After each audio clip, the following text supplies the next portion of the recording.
आदाब दोस्तों, एक बार फिर स्वागत है आपका एनजीपी न्यूज़ में। मैं मौजूद हूँ गोरपड़ परिसर में, जहाँ पर मदरसे इस्लामिया दारुल उलूम जो है वो बनने जा रहा है। अभी जो है काम की शुरुआत अब से यहाँ पर की गई है, लेकिन बहुत से सवाल है शहर वासियों में कि क्या क्या चीज़ें बनने वाली है, कितना समय लगेगा, कितना पैसा इसके पीछे खर्च होने वाला है।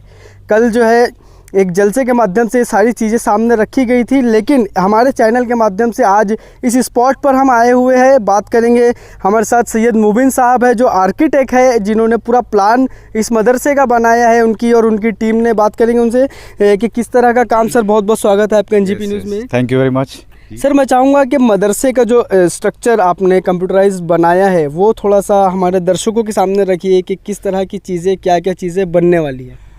इस मदरसे को एक्चुअल में हमने बहुत वक्त लेके और बहुत डिटेलिंग करके इसको डिज़ाइन किया है जी। हमने इसमें बेसिक ये चीज़ रखी कि ये मदरसा ऐसा बने जो नेचुरल मटेरियल के साथ रेडी हो। ओके। हो सके तो हमने कोशिश की कि बाहर से उसमें एलिवेशन में स्टोन लग जाए, सैंडस्टोन आ जाए। ओके। जितने नेचुरल मटेरियल जो कुदरती मटेरियल जिसको कहते हैं, वो जब आप अपनी बिल्डिंग में यूज़ करोगे तो उतना वो कंफर्टेबल लाइफ उस बिल्डिंग में आती है। उतनी वो लाइफ उसकी बढ़ जाती है जी। ज़्यादा वक्त वो बिल्डिंग का वक्त ज़्यादा बढ़ जाता है। तो वो बेस हमने रख के किया, क्रॉस वेंटिलेशन बेहतर हो, टेम्परेचर कंट्रोल का इशू ज़्यादा ना हो, कंडीशनिंग की ज़रूरत ना पड़े, क्रॉस वेंटिलेशन प्रॉपर रहे, नेचुरल लाइट हर जगह आए, ये सब चीज़ों का ख्याल रखा जाता है। अब इस कैंपस में एक प्लेग्राउंड एरिया है, इसको भी हमने काफ़ी फोकस किया है कि बच्चे यहाँ जो पढ़ें। हाँ। इस तरफ इस कॉर्नर में ये पूरा जो है प्लेग्राउंड एरिया है। तो यहाँ कुछ बास्केटबॉल कोर्ट, कुछ एक्टिविटी ऑफ स्पोर्ट्स भी रखी है, बिकॉज बच्चे अगर पढ़ रहे हैं तो उनको स्ट्रेस बूस्टर भी चाहिए। पढ़ाई के साथ साथ उनको अगर थोड़ा एक्टिविटी ऐसे मिले जिससे वो ब्रेक ले तो उनकी पढ़ाई और अच्छी हो जाती है और एफिशिएंट हो जाते हैं और एफिशिएंट हो जाते हैं। अब फेज़ 1 हम लोग चीज़ शुरू कर रहे हैं, इस एरिया से हम शुरू कर रहे हैं। ये तकरीबन 30, ये जो मार्किंग आपने करा रखी है, तकरीबन 30 कमरे अभी आएंगे। अच्छा। इसमें डाइनिंग एरिया आएगा, इसमें मेस आएगा इनका, इसमें जनरल स्टोर आएगा। अच्छा। फिर इनके एब्लूजन टैप्स, इनके टॉयलेट्स, वो सब चीज़ें इस एरिया में अभी आएगी फेज़ 1 में। मतलब फुल फ्लेजेडली एक्टिव हो सकेगा मदरसा, उस हिसाब से यहाँ पे हमने अरेंजमेंट्स करी है। फेज़ 1 में वो चीज़ें आ जाएगी। उसके बाजू में एक कॉर्नर में एक स्ट्रक्चर है जो स्टाफ क्वार्टर्स वहाँ रहेंगे। अच्छा। वो उस कॉर्नर स्ट्रक्चर के बाद ये फेज़ 1 में आपका this entire construction will come.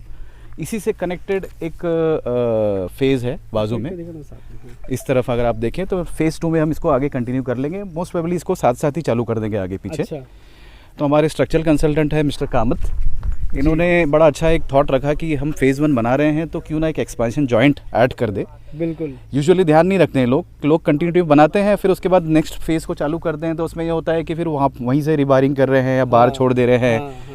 बच्चे फिर वहीं खेले तो उनको तकलीफ। हाँ। फिर उसको कंस्ट्रक्शन कंप्लीट भी नहीं नज़र आता है। तो एक थॉट उन्होंने रखा कि भाई क्यों ना एक्सपेंशन जॉइंट दे और बिल्डिंग कंप्लीट बन जाए। फेज़ 1 ऐसा बने कि उसको बाद में हाथ में लगाना पड़े। ओके। और जब फेज़ 2 शुरू करें तो वो कंटिन्यूटी में आ जाए। तो वो एक्सपेंशन जॉइंट का ये मतलब होता है कि 2 कॉलम प्लान किए जाते हैं आजू बाजू पैरेलल।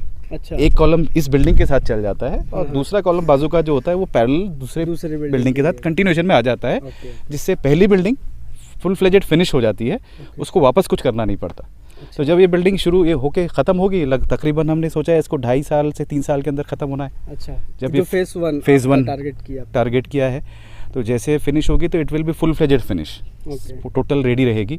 अच्छा। और नेक्स्ट फेज़ पे जब काम चालू होगा तो यहाँ जो लोग एक्टिव हो जाएंगे, यूज़ करना शुरू कर देंगे, इनको डिस्टर्बेंस भी नहीं होगा उस चीज़ से। फिर इसके आगे एक हमारा मस्जिद का एक प्लान है, एंट्रेंस के पास लेफ्ट में, वहाँ पे एक मस्जिद आएगी। ओके। तो एक मस्जिद है, ये academic block plus hostel L form में आ रहा है। और एक स्टाफ क्वार्टर उस तरफ आ रहा है और स्पोर्ट्स एक्टिविटी ये हम फोकस कर रहे हैं, इस ग्राउंड में आएगा। तो फेज़ 1 के साथ जो है मतलब जो स्पोर्ट्स एक्टिविटी के ग्राउंड्स वगैरह वो भी आप लोग रेडी करने वाले हैं? उसको हम लोग फेज़ 1 के तो पहले ये बिल्डिंग रेडी करेंगे, बिकॉज बड़ा इंफ्रास्ट्रक्चर है, इसको डेवलप करने के लिए काफ़ी कुछ करना है। बट सबसे प्रायोरिटी है पहले इनको यहाँ पे एक्टिव हो जाना। यहाँ एक बार जब एक फेज़ 1 में चीज़ें आ जाएगी, ये लोग आ जाएंगे, एक्टिव हो जाएगी चीज़ें, फिर उसके बाद फेज़ 2 में हम उसको मोस्ट प्रोबेबली ले लेंगे। कैसे फंड्स अवेलेबल हो रहे हैं, वैसे यहाँ के लोग बड़े लाइवली है, हमने देखा कि बहुत कमिटेड हैं, वो चाहते हैं कुछ अच्छा हो यहाँ पे। तो एवरीबडी इज़ डोनेटिंग, दिल से डोनेट कर रहे हैं, जिससे जो होता है हमने देखा है कि किसी की सैलरी 10,000 है 12,000 है तो वो कहता महीने का मैं हर महीने 1,000 रुपये अपने सैलरी का दूंगा जब तक काम चलेगा। इस तरह के लोगों के जज्बे हैं, तो बड़ी खुशी की बात है। शहर वाले चाहते हैं कि इनके यहाँ अच्छा काम हो, अच्छी चीज़ें हो, अच्छे एजुकेशनल सेंटर बने। तो एजुकेशन ऐसा बेस है कि इसी से सारी फ्यूचर डिसाइड होती है बच्चे की। उसको अगर प्रॉपर एजुकेशन मिलेगा तो वो एक अच्छा नागरिक और अच्छा सिटीज़न बनेगा आगे जाके। सर कितना रेडियस है टोटल जगह का ये आपके स्ट्रक्चर के हिसाब से कि कितना? ये मेरे ख्याल से हमारा तकरीबन 4 एकड़ के आसपास, तकरीबन 3.5-4 एकड़, 3 एकड़ के आसपास अप्रॉक्सीमेटली जगह है ये ओवरऑल। और उसका एंट्रेंस अगर आप देखेंगे तो उस तरफ से आना है। बिल्कुल बिल्कुल। आते ही लेफ्ट में मस्जिद, बाद में एकेडमिक प्लस हॉस्टल ब्लॉक और एंड में स्टाफ क्वार्टर्स है जी। तो जैसे पूरे अगर स्ट्रक्चर की बात की जाए जो आप लोगों ने कंप्यूटराइज बनाया है तो क्या लगता है कितना समय उस पूरे स्ट्रक्चर को यहाँ इम्प्लीमेंट करने को लगेगा? पूरा स्ट्रक्चर 5 साल में तो आराम से हो सकता है। फंड्स अगर सारे सक्सेसफुली चले तो 5 साल में इंशाल्लाह देखते हैं कि हो जाए काम पूरा।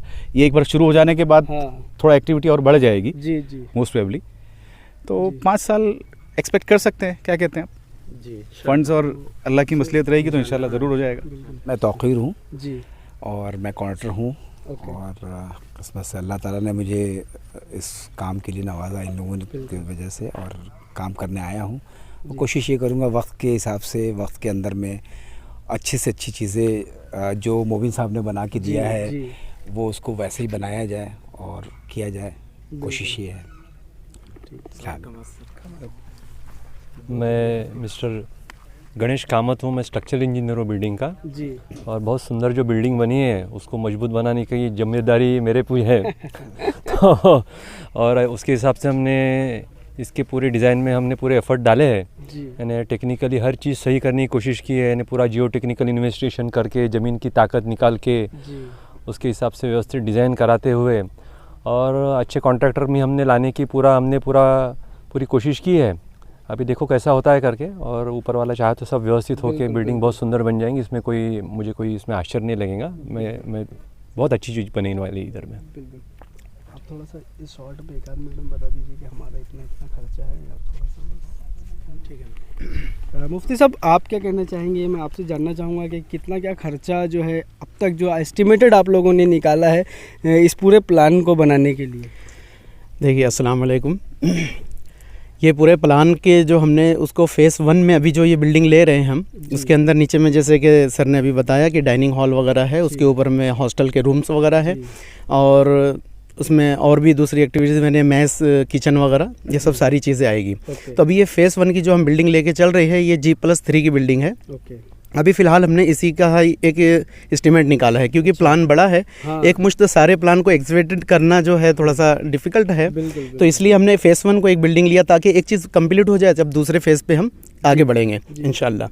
तो इस फ़ेज़ 1 के लिए ना अभी जो एस्टिमेट हमारे सामने आया है मुख्तसर और भी यानी लोगों से एस्टिमेट लिखे है, लेकिन सबसे मुनासिब एस्टिमेट जो है तौक़ीर साहब का जो हमें लगा वो ये कि तकरीबन आसपास 5.5 करोड़ के जो इसमें एस्टिमेट है जो फुल एंड फाइनल यानी पूरी फिनिश बिल्डिंग का है। और G+3 की बिल्डिंग इंशाल्लाह रेडी होगी और फिर आगे इंशाल्लाह वो दूसरी चीज़ें होते रहेगी उसमें। तो अगर पूरे प्लान की बात करें तो कुछ उसका एस्टिमेट है एक अंदाज़न आपके पास कि कितना पैसा लग सकता है? अभी तो उसका ऑब्वियसली धीरे धीरे ही होगा। नहीं, अभी तो उसका हमने कोई एस्टिमेट अभी नहीं निकाला। इंशाल्लाह फिर ये जब कंप्लीट होगा तो उसके बाद हम निकालेंगे इंशाल्लाह। तो ये 5 करोड़ रुपए आपने बताया जो जी 5 से 5.5 करोड़ के आसपास इंशाल्लाह ये जाएगा जी।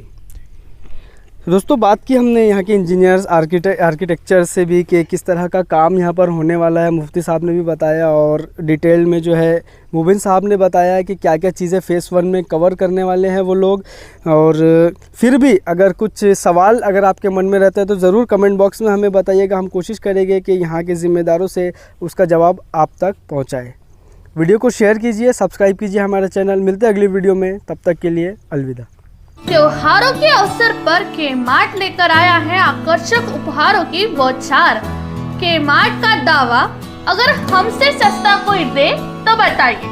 तो आज ही विजिट करें वेंकटेश टाइपिंग के सामने जुनियोली कामती।